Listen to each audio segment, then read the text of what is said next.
안녕하세요. 부자든 매직TV 시청자 여러분. 오늘도 이렇게 소중한 시간을 내어주시고 제 영상을 시청해주셔서 감사합니다. 오늘은 2021년 9월 25일 새벽 시간입니다. 오늘 나눌 주제는 꿈을 앞당기는 주택담보대출에 대해서 소개하려고 합니다. 총 3가지에 대해서 말씀드릴 예정인데요. 첫 번째는 꿈을 앞당기는 주택담보대출에 대해서 알아볼 예정이고요. 두 번째는 부를 증식하는 전형적인 방법에 대해서 알아볼 예정이고요. 세 번째로는 주택담보대출을 받을 경우 적정 금액에 대한 개인적인 의견을 말씀드려 볼 예정입니다. 하나, 주택담보대출에 대해서 알아보겠습니다. 우선 대출에 대해서 알아볼까요? 대출은 돈이나 물건 따위를 빌려주거나 빌리는 것을 말합니다. 그리고 무작정 대출은 안 좋은 것이라는 인식이 존재하기도 하는데요. 저 또한 대출에 대해서 공부하기 전에는 우물한 개구리였습니다. 즉, 자기 자신에 맞고 자신이 감당할 수 있는 대출을 잘 활용하면 독이 아니라 약이 될 수 있습니다. 단 사전 조건은 대출자 자신이 감당할 수 없는 무리한 대출은 절대로 안 됩니다. 아무튼 대출은 크게 신용대출, 담보대출, 그리고 서민대출로 나눌 수 있습니다. 하나, 신용대출은 개인의 신용평가를 근거로 하여 물적 담보 없이 자금을 빌리는 대출 형태입니다. 두 번째로, 담보대출은 물적 담보를 주고 자금을 빌리는 대출 형태입니다. 마지막으로 셋, 서민대출은 경제적인 어려움을 겪고 있는 서민들을 위해서 정부 및 공공기관에서 지원하는 대출 형태입니다.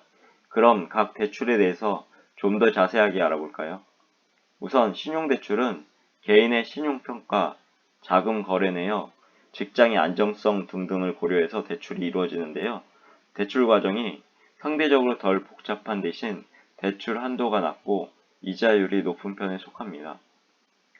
담보대출은 대출받기 전에 은행 예적금, 자동차, 부동산 등등 사유자산을 담보로 제공하기 때문에 상대적으로 이자가 낮고 대출 한도가 높다는 장점을 가지고 있습니다.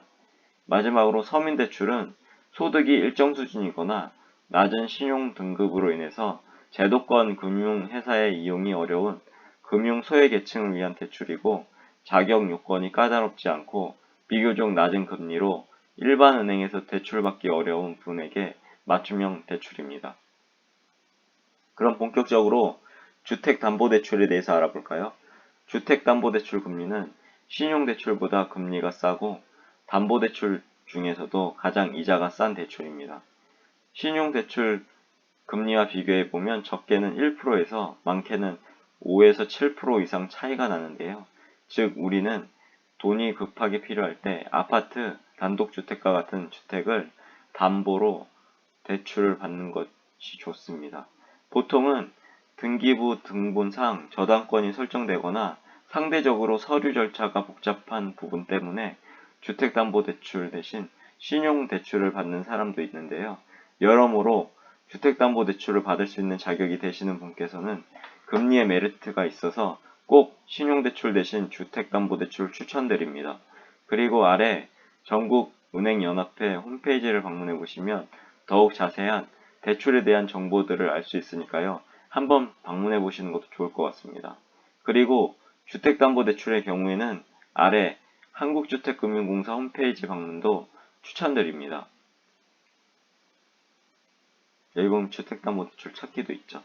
이와 같이 주택담보대출 찾기를 클릭해 보시면 아래와 같은 화면이 나오는데요. 자신의 조건을 입력시킬 수 있습니다. 자신의 조건을 입력시킨 후 여기 보시면 상품 찾기를 누르게 되면 나에게 맞춤형 상품 찾기도 가능한 부분이니 참고해 보시면 좋을 것 같습니다. 주택 관련 대출은 해당 사이트에서 크게 아래와 같이 4가지로 소개를 하고 있는데요. 이건 보금자리론, 신혼 다자녀 보금자리론, 그리고 적격대출, 디딤돌 대출 이렇게 4가지로 구분됩니다. 우선 보금자리론은 대출한도 최대 3.6억 원 이내, 시세 최대 70%까지 디딤돌 대출과 연계해서 이용 가능하다고 하고요. 신혼 다자녀 보금자리론은 신혼 및 다자녀 가구에게 부부 합산 연소득 및 대출한도 금리 우대 등을 적용한다고 하고요. 적격 대출은 대출한도 최대 5억 원 이내, 담보주택 9억 원 이내, 고정금리 주택 담보대출이라고 합니다. 그리고 디딤돌 대출은 대출한도 최대 2억 원 이내, 부부 합산 연소득 6천만 원 이하의 무주택 세대주, 단 생애 최초 신혼 2자녀 이상인 경우 7천만 원까지 하는 대출이라고 하네요. 자세한 건 한번 읽어보시면 될 것 같고요.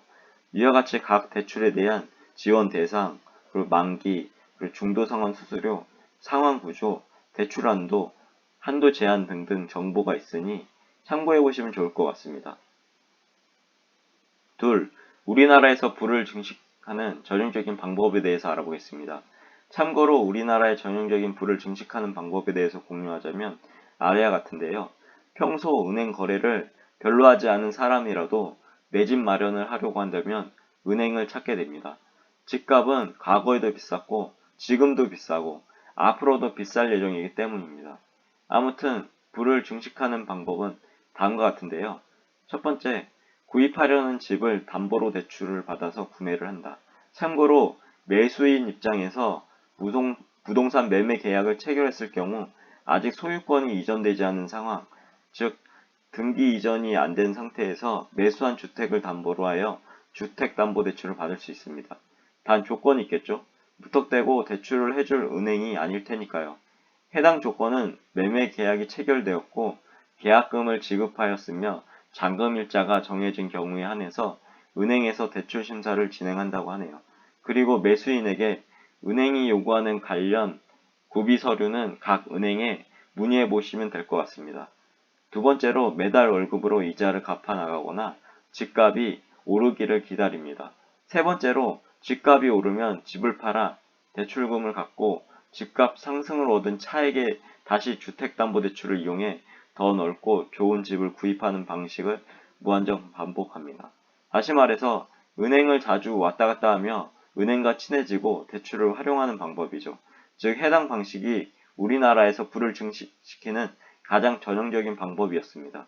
정리하자면 주택담보대출은 대한민국 국민이 내 집 마련의 꿈을 실현하는데 들어가는 시간을 단축시켰으며 구입한 주택의 가격 상승을 통해서 국민들의 자산도 늘어나게 되었습니다. 결과적으로 주택담보대출은 이자율이 가장 낮은 대출이고 무엇보다도 큰 금액의 대출을 받을 수 있게 해준다는 강점이 존재합니다. 즉 서민이 부자가 될 수 있는 부의 사다리라고 칭할 만큼이요. 마지막으로 셋, 주택담보대출을 받을 경우 적정 금액에 대해서 알아보겠습니다. 대출 금액을 결정하기 위해서는 확인해 봐야 할 두 가지가 있는데요. 정리하자면 대출을 받기 전에 아래 두 가지는 꼭 꼼꼼하게 따져보시길 추천드립니다. 하나, 주택가격 대비 대출 원금의 비율. 둘, 대출자의 수입 대비 지불해야 하는 대출 원리금의 비율. 우리는 보통 LTV, DTI라고 부르는데요. LTV는 론투밸류의 약자로 주택담보 인정 비율입니다. DTI는 데브트 인컴의 약자로 총부채 상환 비율입니다. 원래 해당 용어는 금융회사에서 대출자에게 대출을 해줄 때 대출 한도를 결정하기 위한 심사 기준으로 사용되어 왔는데요. 주택담보대출 문제가 사회적인 이슈가 되면서 지금은 많은 사람의 머릿속에 있는 개념입니다. 쉽게 말해서 LTV는 대출 가능 금액을 나타내며 DTI는 상환 가능 여부를 가늠하는 잣대라고 말씀드릴 수 있습니다. 대출을 받은 이후 매달 상환해야 하는 대출 원리금은 수입이 있건 없건 무조건 지불해야 하는 고정비용이기 때문에 대출자에게 있어서 DTI는 매우 중요합니다. 만약 제때에 대출 원리금을 갚지 못할 경우 담보된 주택이 경매처분도 가능해지기 때문입니다. 우선 바람직한 대출원금은 얼마가 될까요? 제가 생각하는 대출원금은 담보가 되는 집값의 40%를 넘지 않는 게 좋을 것 같다고 말씀드리고 싶습니다. 예를 들어 5억 원의 아파트를 구입했다면 주택담보대출은 최고 40%인 2억 원 이내에서 받습니다. 하지만 대출원금에 대한 부분은 대출자의 사정에 따라 달라질 수 있기 때문에 그냥 제 생각은 참고로 하시면 좋을 것 같습니다.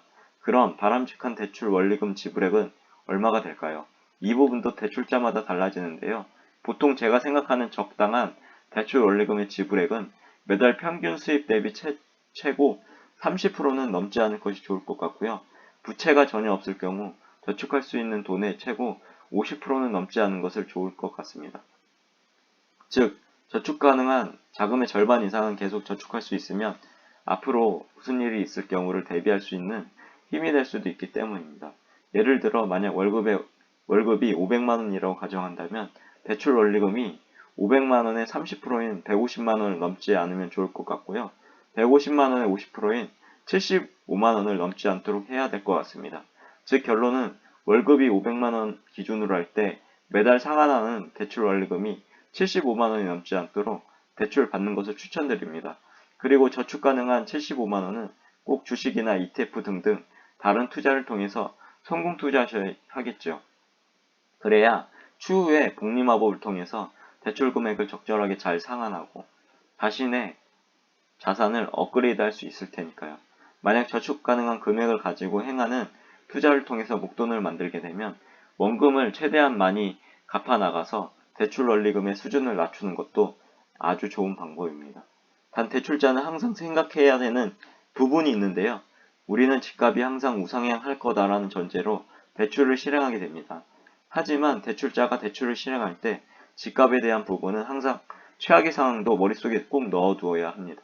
만약 지금 집값이 반토막이 난다면 나는 어떻게 대처해야 할 것인가 등등이요. 지금 집값이 반토막 난다 해도 즉 내가 소유한 주택이 깡통주택이 되어도 대출받은 그 부분을 내가 잘 해결할 수 있는 나만의 노하우를 꼭 만들어 두셔야 합니다. 제가 가진 대출에 대한 관점에서 잠시 말씀드리면 대출자 자신이 충분히 대응할 수 있는 대출을 일으켜서 부의 사다리를 만들어 나가는 것은 추천하지만 자신이 감당하지도 못하는 과도한 대출을 일으켜서 소위 말해서 연끌을 해서 집을 구입하는 것은 결코 바람직하지 않다고 할 수 있습니다. 만약 최악의 상황에 금리 상승, 실질 소득 감소로 이자 부담을 견디지 못하고 금융회사에 나의 소중한 집을 빼앗기고 거리로 내몰리는 일은 없어야 하기 때문입니다. 그럼 결론을 정리해 보겠습니다. 이제까지 꿈을 앞당기는 주택담보대출에 대해 소개합니다에 대해서 알아봤는데요. 주요 내용을 정리해 본다면 다음과 같습니다. 하나, 대출은 돈이나 물건 따위를 빌려주거나 빌리는 것을 말합니다. 둘, 대출은 크게 신용대출, 담보대출, 그리고 서민대출로 나눌 수 있습니다. 셋, 우리나라의 전형적인 부를 증식하는 방법에 대해서 공부해 보거나 나만의 부를 증식시키는 방법을 연구해 봐야 합니다. 넷, 대출은 반드시 대출자 자신이 감당할 수 있는 대출을 일으켜야 하며 부자가 되는 부의 사다리인 대출을 잘 활용해야 합니다. 오늘도 마지막까지 제 글을 그리고 제 영상을 끝까지 읽어주시고 시청해 주셔서 진심으로 감사드리고 제 글과 영상이 조금이라도 여러분 각자의 삶을 살아가시는데 도움이 되셨길 기원합니다. 앞으로도 더욱 좋은 블로그를 남기는 제가 되도록 노력하겠습니다. 그리고 제 글을 읽으시면 말이 됩니다. 항상 말에는 반드시 삶을 움직이는 힘이 있습니다.